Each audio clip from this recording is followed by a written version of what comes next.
Welcome back to Hello Mizoram.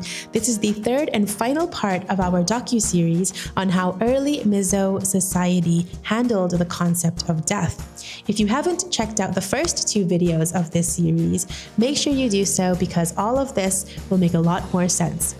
In this video, we particularly dive into what our early Mizo ancestors believed happened to the spirit of a person once their journey on this earth came to an end. So let's get right into it.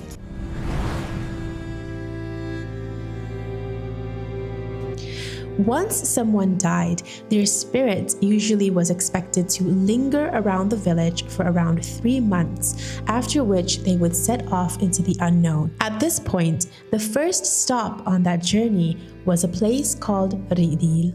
Rih Dil is an actual geographical place. It is the name of a heart-shaped lake located in present-day Chin state in Myanmar and has deep historical and cultural significance for all Zohnahthlak people. That is, all the tribes that fall under the major Zo tribe.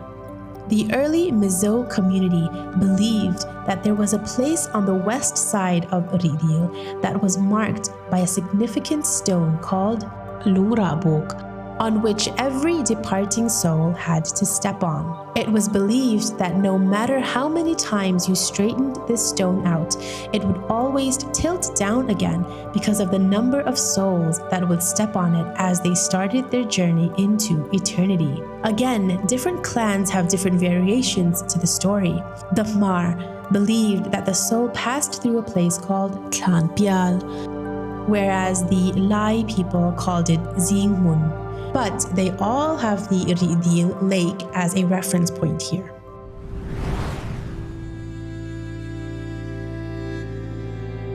At this point, the soul of the dead person would arrive at a mountain called Hringlang Tlang, a vantage point from where they could look back on their entire time on Earth and mourn the last connection that they felt they had with their friends and family.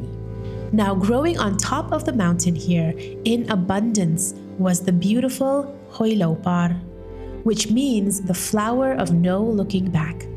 The departing spirit would pluck some of these flowers and place them behind their ear, and as the name suggests, it would help them make that difficult transition of turning away from all earthly ties and former life. They would then drink from the mythical Lalsangpuii, which means the river of no more sorrow. Instantly, all memory of their earthly life would be erased. They would yearn for it no longer. They would set their sights ahead onto the rest of the journey towards their eternal abode.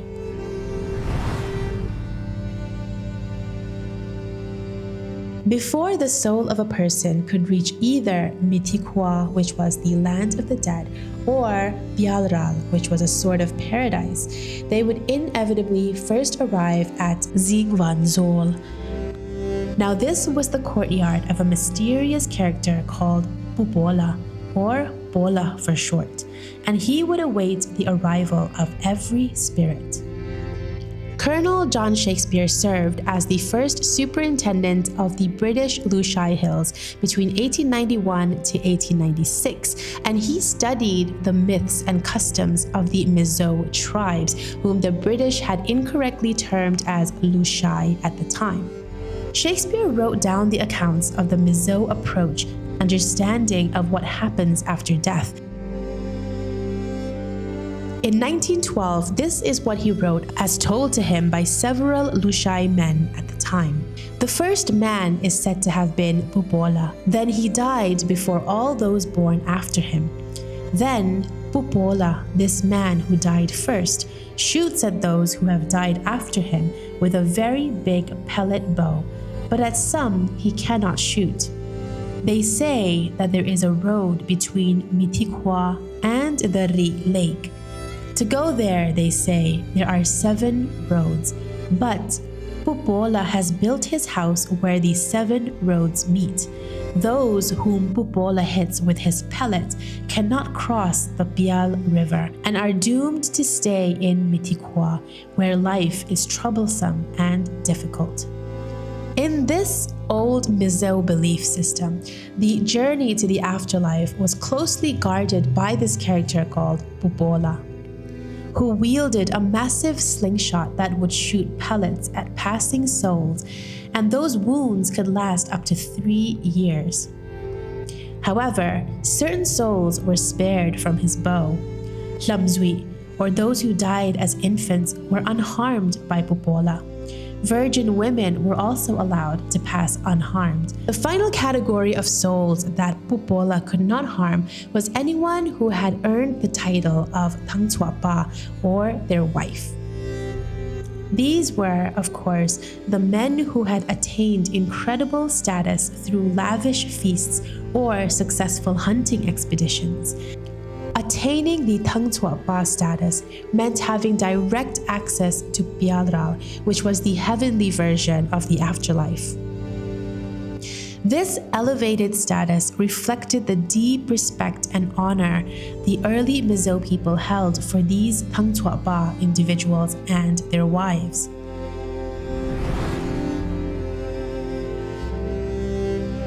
For the majority of people, once a soul had maneuvered their way past Pawla, they would enter their last abode, which was Mitikwa, the land of the dead.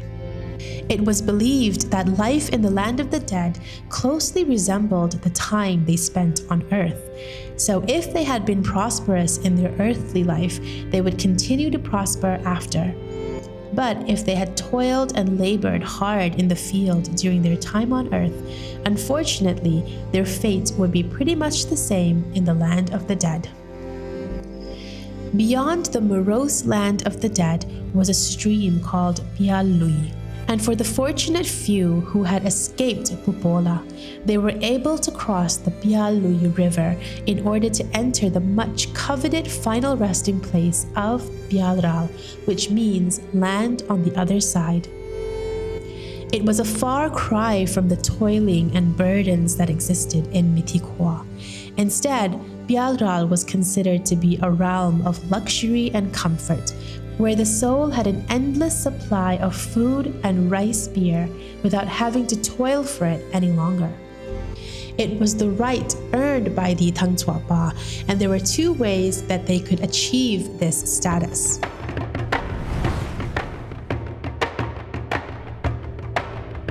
Inlama Thangchwa, or Thangchwa at home, was the method in which one could attain the title of Thangchwa status by conducting a series of feasts of merit that benefited everyone in the village. We've touched on this in our past video on the Hwangtsoi, which was the final feast in a series of feasts that was incredibly labor-intensive and expensive to conduct, and so only a very small handful of people were ever able to achieve this feat successfully. The sheer amount of meat that was needed, both for sacrifice and for food, along with the endless supply of rice beer that was expected to flow through the many days of the feast, meant that successfully hosting a Hwangtsoi feast was certainly difficult, but definitely an ultimate aim for wealthy individuals in the community because it was a sure ticket to Pialral.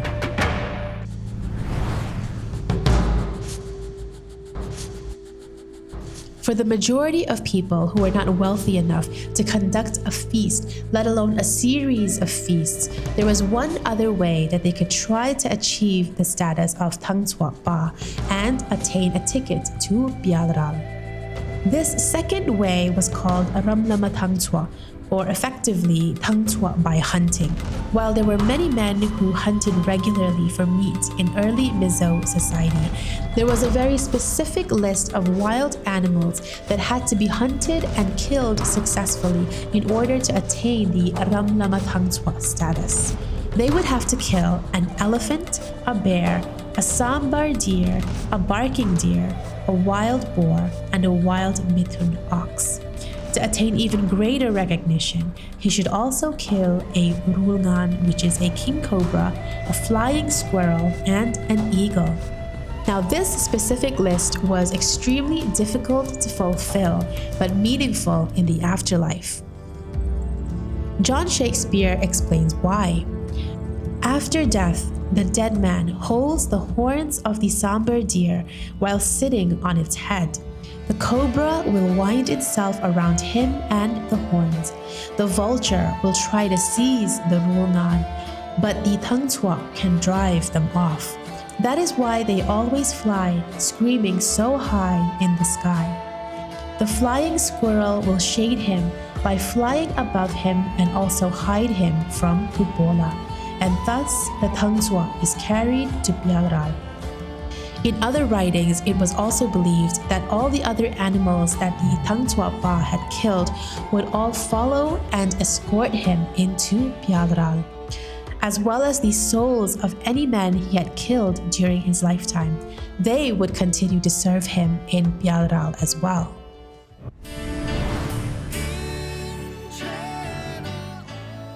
From the story of Tlingi and Ngama, the eventual birth of the Pute festival, and even in the many other traditional Mizo folktales where the afterlife is a major topic, we see how early Mizo society held deep reverence for their loved ones, with a deep desire to do their best in making them as comfortable as possible in the land of the dead, while keeping their memory alive in the land of the living.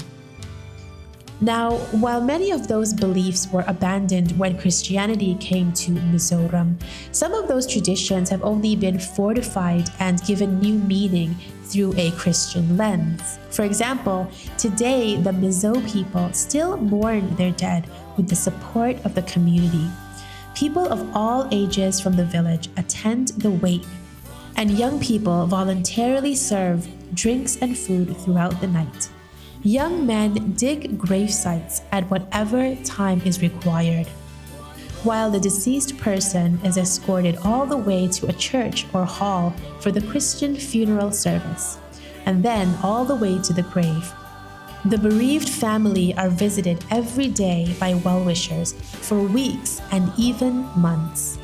And throughout these meetings, mourners will sing Christian songs that speak not of the afterlife in either Mitikwa or Pialral, but songs that remind them that they shall be reunited with their loved ones in an eternal paradise with Jesus Christ, who they have accepted as their Lord and Savior.